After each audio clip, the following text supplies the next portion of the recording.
Performance appraisal methods की second video में आपका बहुत बहुत स्वागत है। इससे पहले वाली वीडियो में हमने डिस्कस किए थे कुछ ट्रेडिशनल मेथड्स, कुछ 11 मेथड्स डिस्कस किए थे। अगर आपने इससे पहले वाली वीडियो नहीं देखी है तो लिंक आपको डिस्क्रिप्शन में मिल जाएगा, आप जाके देख सकते हैं। और इस पूरी वीडियो में हम डिस्कस करेंगे क्या होते हैं परफॉर्मेंस अप्रेजल के मॉडर्न मेथड्स। ये जो आपके स्क्रीन पे मेथड्स दिख रहे हैं 5 मेथड्स, वो सारे हम डिस्कस करने वाले हैं। और ट्रेडिशनल मेथड से ज़्यादा इंपॉर्टेंट होते हैं मॉडर्न मेथड, जो कि आजकल यूज़ होते हैं ज़्यादातर।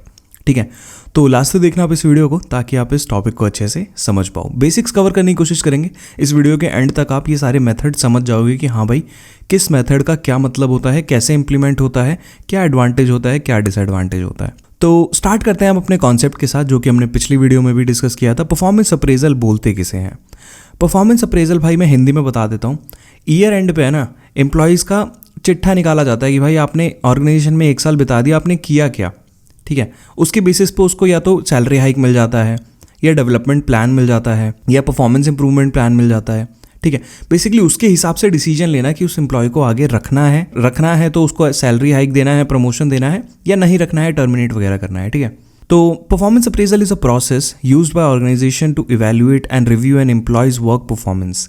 परफॉर्मेंस अप्रेजल को एक प्रोसेस बताया गया है जो कंपनीज यूज़ करती हैं अपने एम्प्लॉयज़ की परफॉर्मेंस को रिव्यू करने के लिए, कि कितना अच्छा वो काम कर रहे हैं, और इवैल्यूएट करने के लिए कि उनके काम में कुछ ट्रेनिंग की ज़रूरत तो नहीं है, या किसी मदद की ज़रूरत तो नहीं है, वो सारी चीज़ें।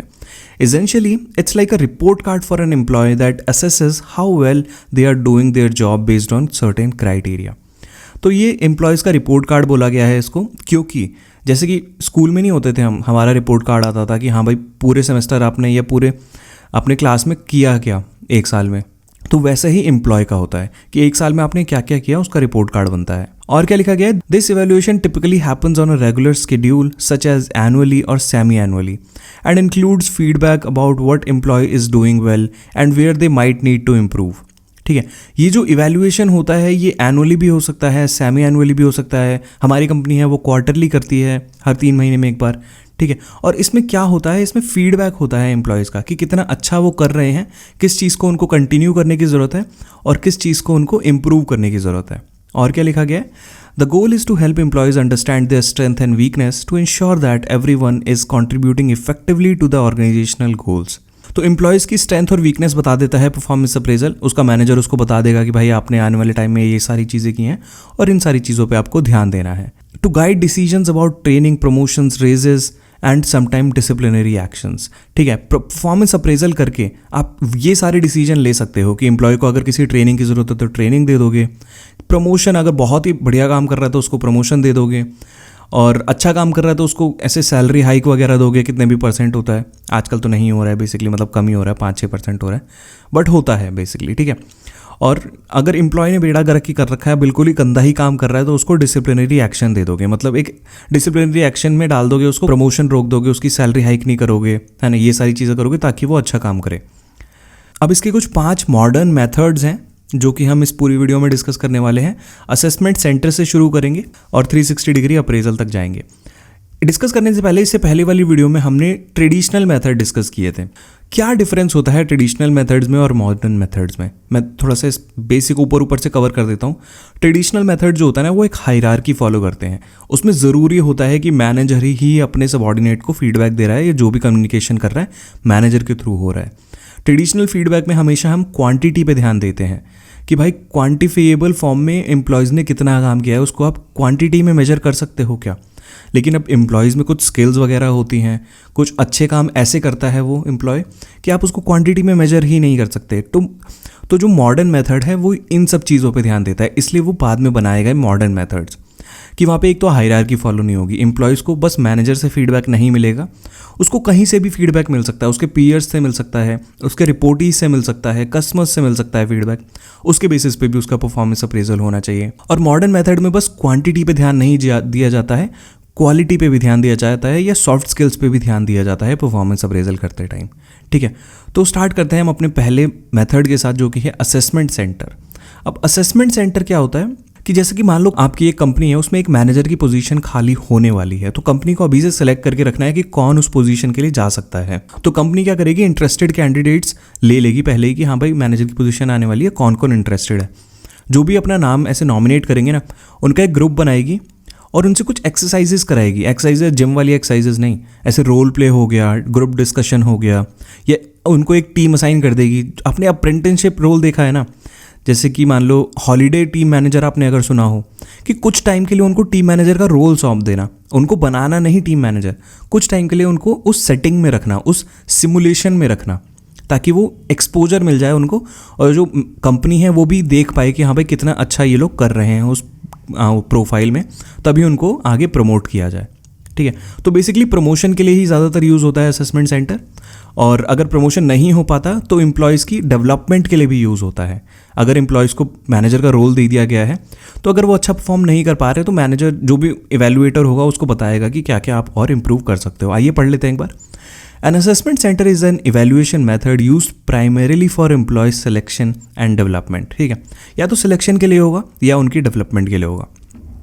It involves multiple evaluators, assessors. Evaluators कौन कौन हो सकते हैं? आपका सीनियर लीडरशिप हो सकता है, आपका इमीडिएट मैनेजर हो सकता है, या कोई एचआर से कोई बंदा हो सकता है, कोई भी हो सकता है। ठीक है, it involves multiple evaluators observing candidates as they perform a variety of exercises design to simulate different aspect of work environment. ठीक है, एक सिमुलेशन बना दिया, एक्चुअल में नहीं है वो काम, या हो भी सकता है लेकिन सिमुलेशन है, उसके बेसिस पर उनको जज किया जा रहा है। These exercises can include role plays, group discussions, presentations and written test। अब इसका क्या एडवांटेज होता है और क्या डिसएडवांटेज होता है, उससे पहले मैं इसका पर्पस बता देता हूँ कि असेसमेंट सेंटर का पर्पस जो होता है ना, वो लीडरशिप एबिलिटीज़ असेस करना होता है, कम्युनिकेशन स्किल्स असेस करना होता है, कितना अच्छा प्रॉब्लम सॉल्विंग है उस बंदे में, टीम वर्क कितना अच्छा है। ठीक है, सबका एक होलिस्टिक व्यू मिल जाता है कंपनी को असेसमेंट सेंटर में, उनको ऐसे सिमुलेशन एक्सरसाइजेस प्रोवाइड करके। इसका पहला एडवांटेज होता है कम्प्रिहेंसिव एवेल्युएशन। अब असेसमेंट सेंटर के जरिए जो भी आपका कैंडिडेट होगा, या जो भी एग्जांपल में आप फिट कर लो कि जो जिसने भी मैनेजर के लिए नॉमिनेट किया होगा, उसका एक थॉरो इवेल्युएशन आप कर सकते हो, उसकी स्किल्स और एबिलिटीज़ का पता लगा सकते हो उन एक्सरसाइजेस के जरिए, और उस रोल में जाने से पहले कैंडिडेट्स की कितनी कैपेबिलिटीज़ हैं वो सारी पता चल जाती हैं पहले ही। सेकेंड इसका होता है हाई प्रिडिक्टिव वैल्यू। अब जो भी फ्यूचर में जॉब आने वाली है, जैसे मैनेजर की जॉब है, अभी से वो बता देगा कि कितना सूटेबल है वो एम्प्लॉय उस कॉम्प्लेक्स रोल में। ठीक है, तो आपको ईजी हो जाएगा कैंडिडेट को सेलेक्ट करना वहाँ पे।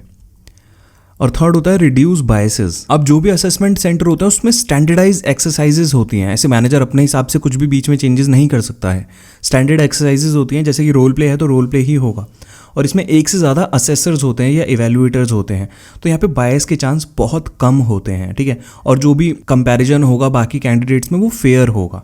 इसके कुछ डिसएडवांटेजेस भी होते हैं, जैसे कि हो गया रिसोर्स इंटेंसिव। असेसमेंट सेंटर को सेटअप करना इतना इजी नहीं होता है। ठीक है, ये कॉस्टली होता है और टाइम कंज्यूमिंग होता है, और ये दोनों ही क्या होता है, रिसोर्स खाते हैं। मतलब कॉस्ट होगी तो आपका पैसा लगेगा, टाइम कंज्यूमिंग होगा तो टाइम भी तो एक रिसोर्स ही होता है। सेकंड डिसएडवांटेज होता है स्ट्रेस फॉर कैंडिडेट्स। अब जो असेसमेंट सेंटर होता है उसमें कंपटीशन ही होता है हमेशा, मतलब ऐसे 4-5 लोग जिन्होंने भी नॉमिनेट किया होगा अपने आप को मैनेजर के लिए, वो कंपेटिटिव होते हैं मतलब आपस में। ठीक है, तो वो कई बार जो कैंडिडेट्स होते हैं ना उनके लिए स्ट्रेसफुल हो सकते हैं और उनकी परफॉर्मेंस को इफेक्ट कर सकते हैं, क्योंकि कई बार होता है ना एम्प्लॉय से फ्री माइंड होकर अच्छे से काम कर लेता है, लेकिन उसको पता है अगर 10 लोग और हैं और एक ही लोग सेलेक्ट होने वाले तो प्रेशर में आके वो सही से काम नहीं कर पाता, तो स्ट्रेस हो जाता है वहाँ पे। थर्ड डिसएडवांटेज होता है इसका पोटेंशियल फॉर कंस्ट्रक्ट इररिलेवेंस। अगर असेसमेंट सेंटर आपने अच्छे से डिजाइन नहीं किया कि कौन कौन सी स्किल्स होंगी उसमें, तो इररिलेवेंट स्किल्स आप उसमें ऐड कर सकते हो गलती से, जिससे एरर्स हो जाएंगे कैंडिडेट्स को सेलेक्ट करते टाइम या कैंडिडेट्स की सूटेबिलिटी चेक करते टाइम कि वो कितना सूटेबल है उस जॉब के लिए। ठीक है, तो ये सारे कुछ डिसएडवांटेजेस हो सकते हैं। इसका प्रोसेस देख लेते हैं कि असेसमेंट सेंटर होता क्या है। सबसे पहले आपने ऑब्जेक्टिव्स डिसाइड कर दिए कि किस लिए आप असेसमेंट सेंटर्स को वो करने वाले हो। जैसे कि मान लो हमारा ऑब्जेक्टिव है कि हमें मैनेजर सेलेक्ट करना है फ्यूचर रोल के लिए। फिर उसके बाद पार्टिसिपेंट्स आप सेलेक्ट करोगे सेकंड स्टेप में, जो जिसने भी अपना नामांकन भरा होगा, जिसने भी अपना नॉमिनेशन भरा होगा। और थर्ड स्टेप में आप क्या करोगे, एक्सरसाइजेस प्रिपेयर करोगे। एक्सरसाइजेस क्या हो सकती हैं, ग्रुप एक्टिविटीज़ हो सकती हैं, रोल प्ले हो सकता है, जो भी हमने पिछली स्लाइड में पढ़ा था वो सारा। ठीक है, तो प्रिपेयर कर लिए एक बार अपने एक्सरसाइजेस, तो उसके बाद आप कंडक्ट करोगे। एक्चुअल में जो पार्टिसिपेंट्स होंगे उनको उन एक्सरसाइजेस में डालोगे और उनको बताओगे कि उनको करना क्या है। और जब वो कर रहे होंगे वो सारे काम, जैसे कि वो रोल प्ले अगर कर रहे होंगे या ग्रुप एक्टिविटीज़ कर रहे होंगे, ग्रुप डिस्कशन कर रहे होंगे, तो उनको ऑब्जर्व करोगे और उनकी रेट करोगे परफॉर्मेंस, और लिखते रहोगे कहीं पे। ठीक है, साथ के साथ जैसे जैसे वो कर रहे हैं उस टाइम पे ही। उसके बाद इवैल्यूएट करोगे उनकी परफॉर्मेंस को, ऐसे लास्ट में एक डिटेल कुछ ऐसे रिपोर्ट सा बनाओगे और इवैल्यूएशन करोगे कि आपस में कंपेयर करके कि किसने अच्छा किया किसने बेकार किया। उसके बाद जो फीडबैक होंगे 1 बाय 1 बुला के सबको फीडबैक दोगे और उसके बाद उसके बेसिस पे जो भी आपने इवैल्यूएशन किया होगा उसके बेसिस पे आप डिसीजन बनाओगे। कैंडिडेट सूटेबल है उस पोजीशन के लिए कि नहीं है, उसको डेवलपमेंट की ज़रूरत तो नहीं है, या बहुत सारे और HR रिलेटेड आउटकम्स हो सकते हैं। उसके बाद आता है अप्रेजल बाय MBO। MBO का मतलब होता है मैनेजमेंट बाय ऑब्जेक्टिव्स। इस पे एक डेडिकेटेड वीडियो भी है, अगर आपने नहीं देखी है तो लिंक डिस्क्रिप्शन में आपको उसका भी मिल जाएगा। MBO का मतलब क्या होता है ना कि आप गोल्स जो हैं ऑर्गेनाइजेशन के वो तो बहुत बड़े बड़े गोल्स होंगे। अब आप एम्प्लॉयज़ को ये थोड़ा ना बोल सकते हो कि भाई कंपनी का गोल ये है जाके अचीव करो, ऐसा नहीं होता है। एम्प्लॉयज़ के लिए अलग से आप गोल सेट करोगे जिसको एम्प्लॉयज़ अग्री करें कि हाँ भाई आने वाले टाइम में मैं ये गोल अचीव करने वाला हूँ, और उसके बेसिस पे आप उनका अप्रेजल करोगे कि कितना उन्होंने अचीव किया कितना अचीव नहीं किया। आइए पढ़ लेते हैं। MBO involve setting specific clear measurable goals with each employee and then periodically reviewing the progress towards these goals. ठीक है, MBO के अंतर्गत आता है कि स्पेसिफिक क्लियर और मेजरेबल गोल सेट करना हर एक एम्प्लॉय के साथ। हर एक एम्प्लॉय का अलग गोल हो सकता है यहाँ पे। This approach align individual performance with overall goals and objective of the organization. ठीक है, जो भी और ओवरऑल ऑर्गेनाइजेशन का गोल या ऑब्जेक्टिव होगा उसके बेसिस पे मैनेजर क्या करेगा, इंडिविजुअल परफॉर्मेंस या इंडिविजुअल गोल्स बनाएगा। The manager and the employee sits down and agree on specific goals the employee needs to achieve within a set time frame. ठीक है, मैनेजर और एम्प्लॉय का 1-on-1 हुआ। Manager ने बोला आने वाले 1 महीने में आपको इतनी प्रोडक्टिविटी, इतने % प्रोडक्टिविटी देनी है। आपने बोल दिया हाँ भाई दे दूंगा। अब 1 महीने बाद मैनेजर क्या करेगा, इवैल्यूएट करेगा कि हाँ भाई आपने अचीव किया कि नहीं किया। इस जो अप्रेजल मेथड है इसके क्या एडवांटेजेस हो सकते हैं। सबसे पहला होता है clear objectives. Management by objective के जरिए आपको क्लियर और मेजरेबल एक ऑब्जेक्टिव या फ्रेमवर्क मिल जाता है एम्प्लॉयज़ के लिए, कि एम्प्लॉयज़ को पता चल जाता है कि क्या उनको अचीव करना है और किसके बेसिस पे उनका अप्रेजल होने वाला है, क्या एक्सपेक्ट किया जा रहा है उनसे। सेकेंड एडवांटेज होता है इंक्रीज्ड एम्प्लॉय एंगेजमेंट, क्योंकि एम्प्लॉयज़ भी गोल सेटिंग में इन्वॉल्व हैं, वो खुद ही बैठ रहे हैं मैनेजर के साथ, खुद ही गोल बना रहे हैं, तो वो कमिटेड और मोटिवेटेड फील करेंगे कि हाँ भाई मैंने खुद ही हाँ भरी थी मैनेजर के साथ, तो उसका रिजल्ट जॉब सेटिस्फैक्शन या हाई प्रोडक्टिविटी में हो सकता है। थर्ड होता है enhanced performance measurement. Management by objective क्या करता है ना कि परफॉर्मेंस को मेजर कैसे करें वो बता देता है कि परफॉर्मेंस मेजरमेंट के ऑब्जेक्टिव्स आपके क्या होने वाले हैं, कि एम्प्लॉय की परफॉर्मेंस को किस बेसिस पे आप जज करने वाले हो, जो भी आपने गोल सेटिंग करी थी उसके बेसिस पे। ठीक है, इसके कुछ डिसएडवांटेजेस भी होते हैं, जैसे कि over emphasis on quantifiable goals. अब मैनेजमेंट बाय ऑब्जेक्टिव में आप क्वांटिफाइबल गोल सेट करते हो, दैट मीन्स इतने % प्रोडक्टिविटी चाहिए, इतने % आपको सेल्स इंक्रीज करनी है, मतलब नंबर्स चाहिए आपको बेसिकली। तो आप वहाँ पे सॉफ्ट स्किल्स को भूल जाते हो, जैसे कि टीम वर्क, क्रिएटिविटी, लीडरशिप, ये सब इग्नोर हो जाती है कहीं ना कहीं। सेकंड होता है टाइम कंज्यूमिंग। अब इसमें आपको क्या करना पड़ता है, रेगुलर मीटिंग्स करनी पड़ती है और रिव्यूज़ करने पड़ते हैं एम्प्लॉयज़ के लिए कि कितना वो अच्छे से अचीव कर रहा है उन गोल्स को और कितना नहीं कर रहा है, तो उसमें टाइम जाता है कहीं ना कहीं। थर्ड होता है रिजिडिटी। अब यहाँ पे जो भी गोल्स होते हैं वो बहुत रिजिड होते हैं। अगर कुछ चेंजेस भी हो रहा है या एम्प्लॉयज़ की लाइफ में कुछ चेंज हो रहा है, लेकिन उसको गोल जो सेट किया है ना उसके बेसिस पे ही उसको जज किया जाएगा। MBO को प्रोसेस क्या होता है, सबसे पहले आप डिटरमाइन करते हो कि ऑर्गेनाइजेशनल गोल्स क्या क्या हैं, आपके ऑर्गेनाइजेशन क्या अचीव करना चाहती है, बेसिकली वो डिटरमाइन करते हो। उसके बाद आप देखते हो कि उसके बेसिस पे एम्प्लॉय की क्या ऑब्जेक्टिव्स हैं। एम्प्लॉयज़ के कुछ स्पेसिफिक गोल्स होते हैं ताकि कंपनी के गोल अचीव हो पाए। थर्ड होता है मॉनिटरिंग प्रोग्रेस एंड परफॉर्मेंस। अब जो भी बॉस होगा जिसने भी गोल सेट करी है उसको क्या उसका जॉब होता है कि एम्प्लॉयज़ कैसा काम कर रहे हैं, क्या वो ट्रैक पे हैं, वो गोल मीट कर रहे हैं या वो कुछ गलत तो नहीं कर रहे हैं, वो सारी चीज़ें देखना। फोर्थ होता है परफॉर्मेंस इवैल्यूएशन, मतलब टाइम टू टाइम उनके गोल्स को चेक करना और देखना कि कितना उन्होंने अच्छा परफॉर्म किया। जैसे कि मान लो उन्होंने 1 महीने का गोल सेट कर रखा है, तो पूरा 1 महीना उनको 1 महीने बाद ऐसे उसको फीडबैक वगैरह देना, अगर ज़रूरत है फीडबैक की तो इवैल्यूएशन करना बेसिकली होता है। उसके बाद हो गया फीडबैक, जैसे कि मैंने बताया था employees get feedback about their performance from their managers, कि आप कितना अच्छा कर रहे हो और क्या क्या और अच्छा आप कर सकते हो। और फाइनली जो हमारा गोल होता है MBO का वो यही होता है कि परफॉर्मेंस अप्रेजल हो पाए। ठीक है, जैसे अगर कंपनी फॉलो करती है सेमी एनुअली का, तो 6 महीने बाद एम्प्लॉय और मैनेजर साथ में बैठेंगे और मैनेजर उनको बताएगा कि हाँ भाई इतना आपने अचीव किया, चिट्ठा निकालेगा बेसिकली, ये हमने सेट किया था, इतना अचीव किया, इसके बेसिस पे आपको ये चीज़ें मिल रही हैं या ये रिवॉर्ड मिल रहा है। ये होता है MBO। नेक्स्ट होता है ह्यूमन एसेट अकाउंटिंग। अब यहाँ पे क्या किया जाता है, जो एम्प्लॉयज़ होते हैं उनको एसेट्स की तरह ट्रीट किया जाता है। एसेट्स में क्या क्या हो सकता है, एसेट्स पहले तो आप खरीदते हो तो उसकी कुछ वैल्यू होती है या कुछ कॉस्ट होती है, और एसेट्स कितना अच्छा काम कर रही है तो वो वैल्यू दर्शाता है उसकी। एसेट्स में अप्रिसिएशन भी होता है, डेप्रिसिएशन भी होता है, वो सारी चीज़ें ह्यूमन पे लागू की जाती हैं। आइए पढ़ लेते हैं एक बार। Human asset accounting is an approach to managing and reporting a human resource that treats employee as valuable assets whose value can quantified and included in company's financial statement। अब यहाँ पे जो भी एम्प्लॉयज़ हैं उनको क्वांटिफाइड या एक numbers में डिसाइड कर दिया गया है, ठीक है। उसको वैल्यूएबल एसेट माना जाता है, ठीक है, लेकिन कंपनी की फाइनेंशियल स्टेटमेंट में उसको नंबर शो किया जाता है कि हाँ भाई हमारे पास इतने एम्प्लॉय हैं, इनकी वैल्यूज़ इतनी है। This accounting method attempts to assign a dollar value to collective experience, skills, knowledge and potential of employees' workforce, much like physical assets are valued। ठीक है, जैसे कि फिजिकल एसेट्स को वैल्यू किया जाता है वैसे ही एम्प्लॉयज़ को भी वैल्यू किया जाता है कि उनका कितना एक्सपीरियंस है, उनके पास कितनी स्किल्स हैं, कितनी नॉलेज है, कितनी पोटेंशियल है, उसके बेसिस पे उसकी वैल्यू होती है कुछ, और वो न्यूमरिक टर्म्स में होती है, पैसे की टर्म्स में होती है, डॉलर वैल्यू में होती है। डॉलर ज़रूरी नहीं है, रुपीज़ में कर लो यार, इंडियन कंपनी है तो, ठीक है, बस कहने का एक मतलब होता है ये। इसके कुछ एडवांटेजेस होते हैं, कुछ डिसएडवांटेजेस होते हैं। एडवांटेजेस होते हैं हाईलाइटिंग वैल्यू ऑफ एम्प्लॉयज़, कि एम्प्लॉयज़ को वैल्यू दी जा रही है, यहाँ पे हर एक एम्प्लॉय को एक वैल्यू दी जा रही है। और सबसे बड़ी बात यह है कि जो भी ह्यूमन रिसोर्स है उनको कंपनी क्रिटिकल एसेट मान रही है, ठीक है। तो कंपनी वहाँ पे बेटर डिसीजन ले पाएगी कि एम्प्लॉय की डेवलपमेंट में, रिटेंशन में और रिक्रूटमेंट में कैसे कैसे करना है, मतलब एसेट्स में कितना इन्वेस्टमेंट करना है बेसिकली। सेकेंड एडवांटेज होता है इम्प्रूव्ड रिसोर्स मैनेजमेंट। हर एक एम्प्लॉय को एक वैल्यू देके कंपनी क्या कर सकती है, उनका अच्छे से यूटिलाइजेशन कर सकती है या मैनेज कर सकती है बेसिकली। जहाँ पे वो अच्छे से इफेक्टिव होंगे उस रिसोर्सेज में उसको लगा सकती है। अगर उनमें कोई चेंज हो रहा है, उनकी वैल्यू बढ़ रही है, घट रही है, तो ईजिली वो पता लगा सकती है बेसिकली।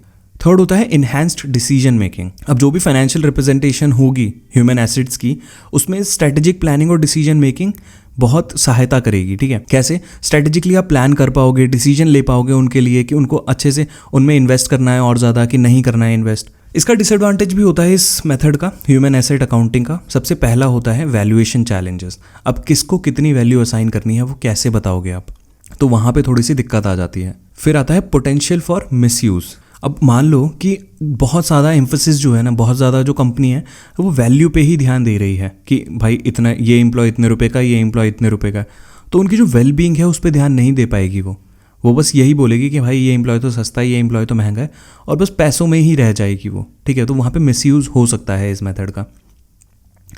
थर्ड होता है कॉम्प्लेक्सिटी इन इम्प्लीमेंटेशन, क्योंकि अभी तक कोई ऐसा मेथड दिया नहीं गया है कि आप ह्यूमन कैपिटल को कैसे वैल्यू कर सकते हो, कैसे उनका रेट लगा सकते हो बेसिकली, ठीक है।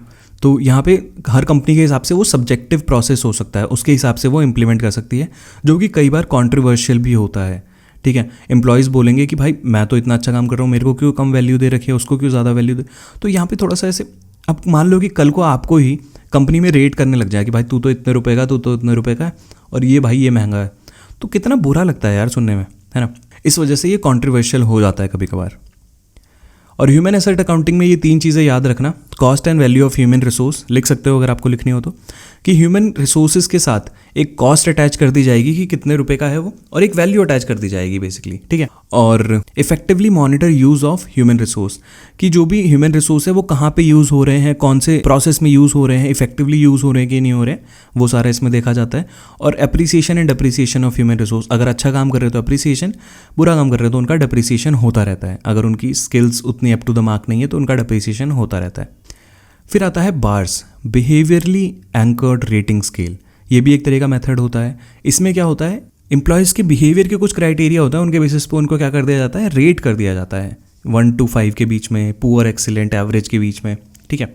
It is a performance appraisal method that links performance rating with specific behavioural example related to the job. It involves developing a scale for each key job dimension, each point on scale being anchored by behaviors that exemplify performance at that level. ठीक है, तो employees की performance के basis पे एक scale बना दिया जाता है जिसमें बहुत सारे पॉइंट्स होते हैं और हर एक पॉइंट एम्प्लॉय के बिहेवियर को दर्शाते हैं. आगे हम देखेंगे, इसका एक एग्जाम्पल है तो आप वहाँ से समझ जाओगे. This method provides a concrete detailed basis for rating, making it clearer what constitute poor, average, excellent performance in each job aspect. ठीक है, तो बेसिकली एम्प्लॉयज़ को रेट कर दिया जाता है कि आप भाई 1 to 5 के बीच में आपको इस बिहेवियर के हिसाब से आपको 5 मिल रहा है, लेकिन अगर दूसरा कोई बिहेवियर है तो उसके हिसाब से आपको 1 मिल रहा है. ठीक है, नेक्स्ट स्लाइड में आप देखोगे कि किसे बोलते हैं BARS.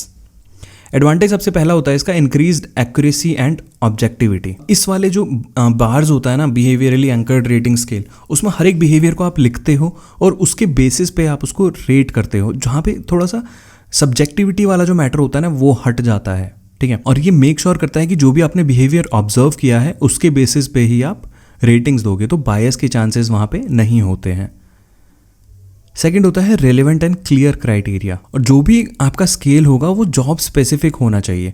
जो एक्चुअल जॉब में एम्प्लॉय बिहेव कर रहा है उसके बेसिस पे होना चाहिए कि कितना अच्छा वो बिहेव कर रहा है, कितनी अच्छी टीम स्पिरिट दिखा रहा है, ठीक है, और एम्प्लॉयज़ की कितनी हेल्प कर रहा है। वो सारे बिहेवियर्स होते हैं जिसके ज़रिए जो भी आप इवैल्यूएशन कर रहे हो, जो भी अप्रेजल कर रहे हो, मीनिंगफुल होगा और अंडरस्टैंडेबल होगा एम्प्लॉयज़ के लिए भी और मैनेजर के लिए भी।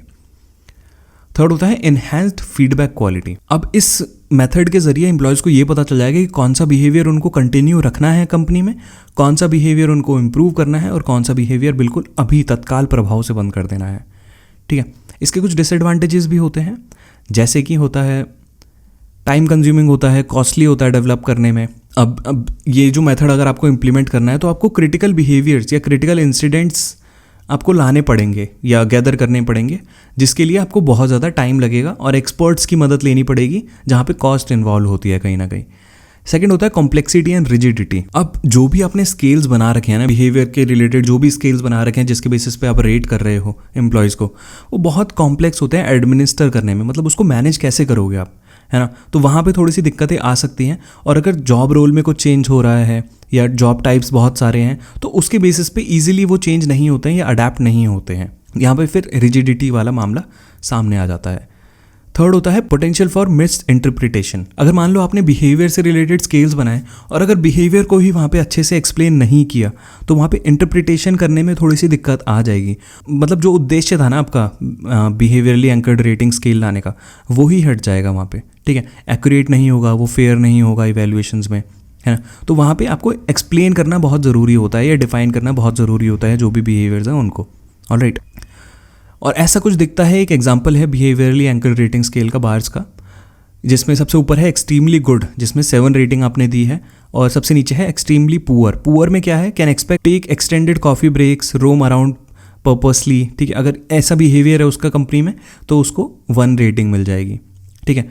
और पुअर में क्या है, can expect to inform only a part of customers, मतलब अच्छे से कम्युनिकेशन नहीं कर रहा है वो, तो वहाँ पे पुअर रेटिंग मिल जाएगी। बिलो एवरेज किस में मिलेगी, can expect to unload the trucks when asked by supervisors, तो वहाँ पे अगर मैनेजर कुछ बोल रहा है तभी वो काम कर रहा है, ठीक है। एवरेज कब मिलेगी, can manage with difficulty to deliver goods in time, कि वो काम तो कर सकता है लेकिन थोड़ी दिक्कतें आती हैं उसको काम करने में, ठीक है, और थोड़ा सा ऐसे परेशान रहता है कि टाइम पे कैसे उसको सामान डिलीवर करना है।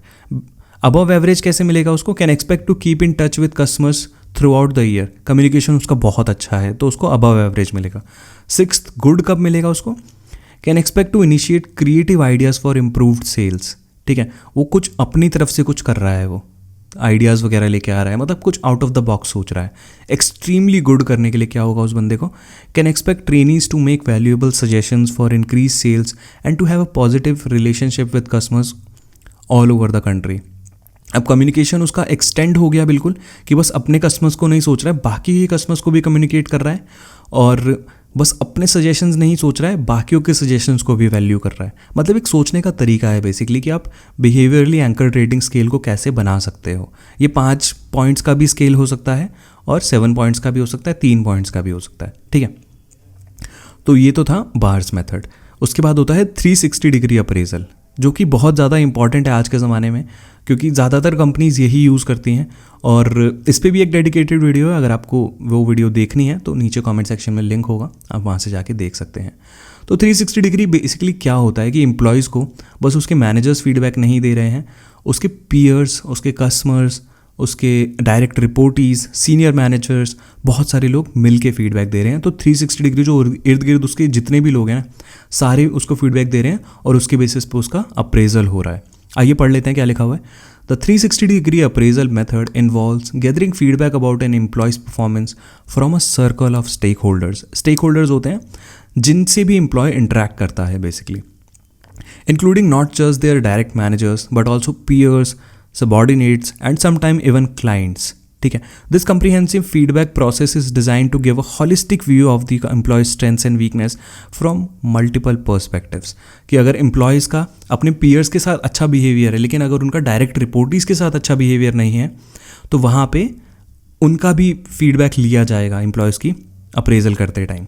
ऑलराइट, इसके कुछ एडवांटेजेस होते हैं, कुछ डिसएडवांटेजेस होते हैं। सबसे पहला एडवांटेज होता है इसका कम्प्रीहेंसिव फीडबैक। अब इस मेथड के ज़रिए आपको बहुत सारे सोर्सेज से फीडबैक मिलेगा या इनसाइट्स मिलेंगी, जिससे आपको एक बहुत होलिस्टिक व्यू मिल जाएगा एम्प्लॉयज़ की परफॉर्मेंस का। और इससे कंपनी को ये पता चल जाएगा कि एम्प्लॉय बाकी स्टेक होल्डर से कैसे इंटरेक्ट कर रहा है।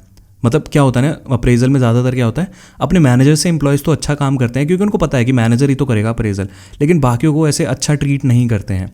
तो 360 डिग्री अप्रेजल के ज़रिए ये सारी चीज़ें सामने आ जाती हैं। सेकंड होता है इंक्रीज्ड सेल्फ अवेयरनेस। अब 360 डिग्री अप्रेजल में सेल्फ अप्रेजल भी होता है। एम्प्लॉयज़ ऐसा नहीं है कि सबसे ही फीडबैक लेगा, वो खुद का भी फीडबैक देगा। जो भी अप्रेजल कर रहा होगा वो बोलेगा हाँ भाई आपको सबसे इतना इतना फीडबैक मिला है, आप अपने बारे में क्या सोचते हो वो भी एक बार लिख के दे दो मेरे को एक पन्ने पे। तो सेल्फ अवेयरनेस भी वहाँ पे बढ़ेगी। और बाकी लोग अगर फीडबैक देते हैं ना कि अपने पीयर से कुछ फीडबैक मिला आपको, आपने मैनेजर से फीडबैक मिला, आपने सीनियरली, तो आपको पता चलेगा कि वो लोग आपके बारे में क्या सोचते हैं। ठीक है, तो वहाँ पे थोड़ा सा एक अवेयरनेस फैलाने का तरीका बहुत अच्छा हो जाता है। थर्ड एडवांटेज होता है promotes a culture of openness. अब अगर 360 डिग्री अप्रेजल मेथड को यूज़ करती है कंपनी, तो कंपनी बहुत ज़्यादा ऐसे ओपन कल्चर को प्रमोट करती है कि हर एक बंदा आके किसी का भी फीडबैक दे सकता है और एक ट्रांसपेरेंसी रहती है कंपनी में। उसके बाद देख लेते हैं क्या होते हैं डिसएडवांटेजेस। सबसे पहला होता है टाइम कंज्यूमिंग। भाई टाइम तो हर एक चीज़ में लगता है ना, तो इसमें भी टाइम लगेगा क्योंकि इसमें बहुत अच्छी प्लानिंग की ज़रूरत होती है, अच्छे मैनेजमेंट की ज़रूरत होती है कि जो भी प्रोसेस है 360 डिग्री फीडबैक की, कि जिससे जो फीडबैक मिल रहा है वो अच्छे से हो पाए। ठीक है, तो टाइम कंज्यूमिंग होता है ये।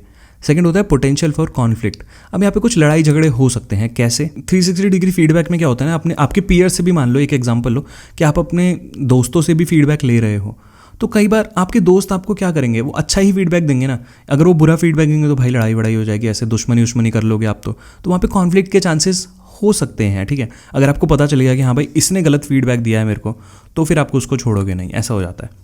और लास्ट डिसएडवांटेज होता है इसका quality and consistency of feedback. अब मान लो क्वालिटी ही नहीं है 360 डिग्री फीडबैक में, जिनसे भी आपने फीडबैक मांगा उन्होंने सीरियसली लिया ही नहीं। ऐसे 3-4 चीज़ें लिख दी जो आप डिसाइड ही नहीं कर पा रहे हो जिसके बेसिस पे कि अप्रेजल करना है कि नहीं करना है, कि एम्प्लॉयज़ ने सीरियस नहीं लिया या एम्प्लॉयज़ ने खुंदक निकालने के लिए, अगर वो एम्प्लॉय अच्छा भी काम कर रहा है तो उसके लिए गलत फीडबैक दे दिया।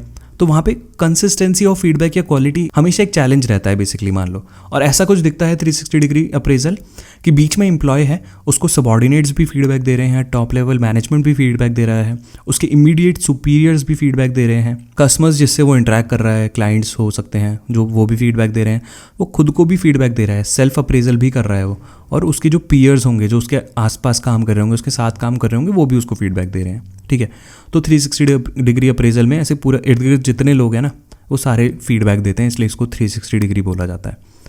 ऑलराइट, तो यही था इस वीडियो में। आई होप आप समझ गए होंगे क्या होता है परफॉर्मेंस अप्रेजल का मॉडर्न मेथड। तो अगर कोई भी डाउट है इस वीडियो में तो प्लीज़ नीचे कमेंट सेक्शन में लिख देना। आई नो थोड़ी सी बड़ी हो गई है वीडियो, लेकिन यार इंपॉर्टेंट टॉपिक है, समझा करो। अगर आप यहाँ तक आ गए हो वीडियो में तो मैं इसकी गारंटी दे सकता हूँ कि एग्जाम में आप बहुत अच्छे से एक्सप्लेन कर पाओगे इन टॉपिक्स को।